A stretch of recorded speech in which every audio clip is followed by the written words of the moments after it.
It's been a long, drawn-out saga of drama for Assassin's Creed Shadows so far. It started with the announcement that they're going to be making a samurai game. They're going to be replacing Asian samurai with a black guy, of course.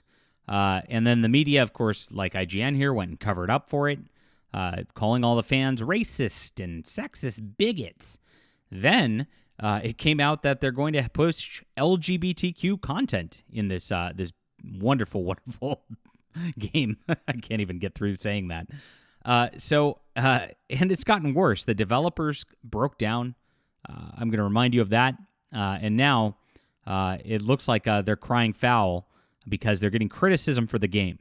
Because the game looks like crap. It is ruining the Assassin's Creed franchise. Gamers hate this. They know that it's going to be an epic failure. And they're trying to cover things up and play victim ahead of time is what's going on. We'll get into the news in just a moment. My name's John Delarose, everybody. I would love for you to hop on board and hit the like and subscribe button. Join us here as we are, of course, covering the news.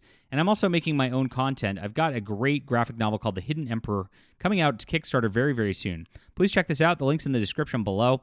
Just click the notify me on launch. We're looking like we're about 10 days away, maybe 11, from launching this book. And getting some excellent alternatives into your hands. Thank you guys so much for the support. Got a lot of followers on this already, and you guys are awesome. All right, so let me remind you about Ubisoft's executive producer of Assassin's Creed Shadows from a few months ago. He freaked out. He said the tweet generated emotions. First thing I wanted to do is go back on X that I had deleted and just tweet back. I took a step back. I have a mindfulness app on my phone. And I did a bit of mindfulness to try to explore the emotions this tweet created.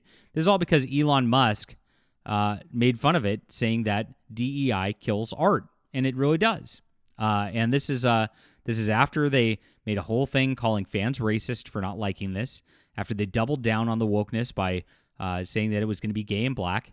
And let's not forget the next thing that showed up that we reported on over the weekend here. If you watched the video. They're now saying they're going to go so far that they're remaking all of the old Assassin's Creeds to update them for modern audiences. And you know what that means. When they use the code word modern audiences, that means that they hate you. They want a new gamer who isn't you and doesn't look or like you. They hate white males. I'm just not going to mince words on this channel. We don't do that here. That's what it is. If you're a white male gamer, they hate you, is what it comes down to. And now they're crying foul about this already. So here we go. Ubisoft CEO Yves Guillemot says he's dismayed about malicious and personal online attacks directed at team members. Company's community manager appears to have animus against white men, as I said already. Now, the reason that gamers are pushing back and they're saying this looks like it sucks is they pushed all this crazy woke DEI crap into their games already. We've seen it. We just showed the evidence of it. Gamers don't want it, and they are committed to going forward anyway. This is a company that then goes, screw you, customer. We're not going to deliver things the way you want. You like what we give, and you'll eat our schlock, or else we're gonna libel you as racist. Is what it comes down to. So now they're playing victim already on this.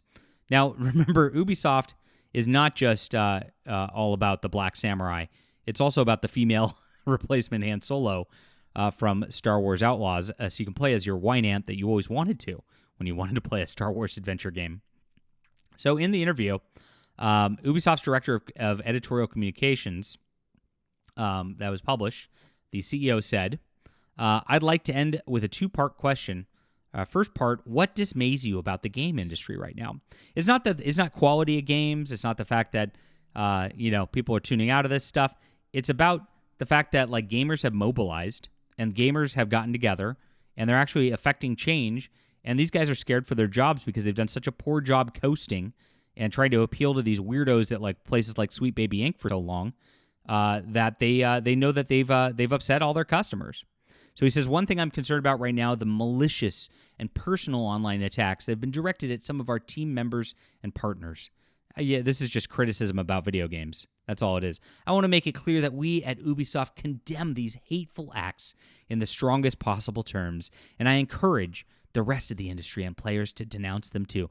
So they're trying to rally the industry together, trying to rally places like Kotaku and IGN to, again, just call all the customers bigots in hopes that that presents enough social pressure that it shuts up gamers from trying to get the games they want and trying to actually make Assassin's Creed into something that it used to be, which was good, because they're going to be going forward with their little crap regardless. They're going to be spending all this money of corporations, of their shareholders, and they don't care.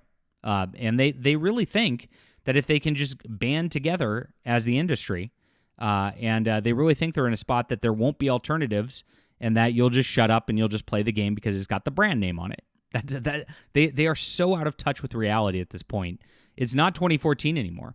We are organized. We are mobilized. There are alternative games out there. We don't need the brand anymore. It doesn't make any sense. We could play the old games too. Don't forget that. And the media is not where it once was. There's of course me reporting here. I've got Smash JT, Vera Dark, Hypnotic, all doing great reporting on this stuff. Grums on Twitter. We got That Park Place here, and of course my Fandom Pulse Substack.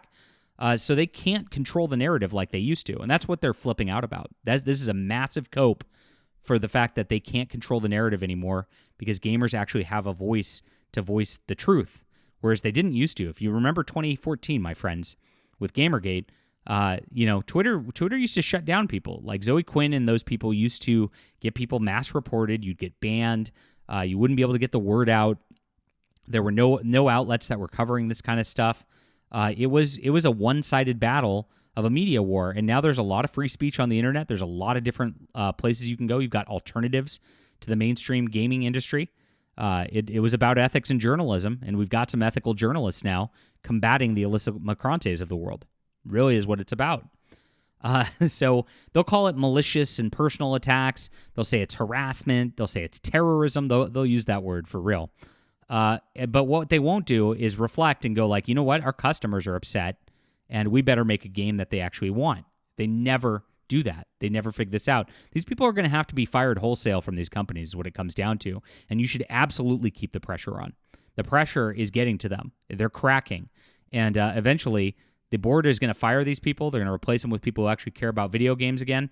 You just got to hold firm. Don't buy these games. Keep putting the pressure on and doing what you do. That's where it comes. And so he says, I'm proud to support the amazing work of our teams and partners, and I will always trust in their creative choices. Yeah, there you go. You see where this goes. We should all celebrate. This is a pride word. The hard work and talent that goes into making video games. Yes, they all should get participation trophies for existing. That's exactly what it is. It's unclear what he's talking about, says That Park Place, because he does not share any evidence or discuss what these are. This is what they always do, right? You see this all the time with these people. They never discuss anything. They never show the evidence. They always lie. They always exaggerate. And what they're talking about, I could tell you what these, quote, malicious personal attacks are. People are saying this game looks like it sucks, and they're taking it as a personal attack. That's what it means. And they can't handle it. They're very scared. Star Wars Outlaws, Assassin's Creed Shadows, they're both going to fail. Gamers do not want these games. It has been very, very clear. And they are really, really scared at this point. So they do employ community manager Shauna Joan, who appears to have animus against white men, as we've mentioned before.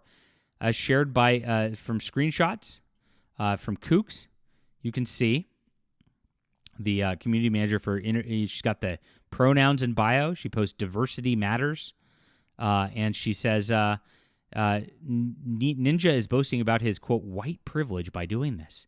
He has potential to influence millions of kids, but chooses to be a sack of beans. Use your platform for good if you have the opportunity. Don't do a ninja. There's your community manager posts, and this is what she does. She attacks. She also said gamer boys ruin online games. So they've got somebody in charge of these things who clearly hates men, clearly hates whites, and they're doubling down on this sort of thing while pushing these weird agendas in their games, despite the fact that you have signaled that you don't want them at all.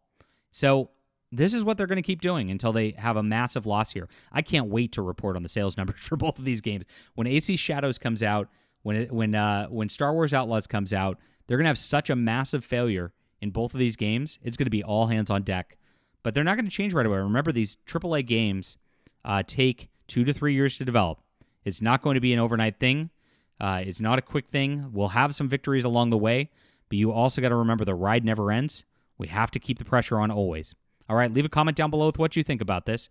Hit the like and subscribe button. Make sure to check out my Kickstarter, The Hidden Emperor, and we'll be back soon.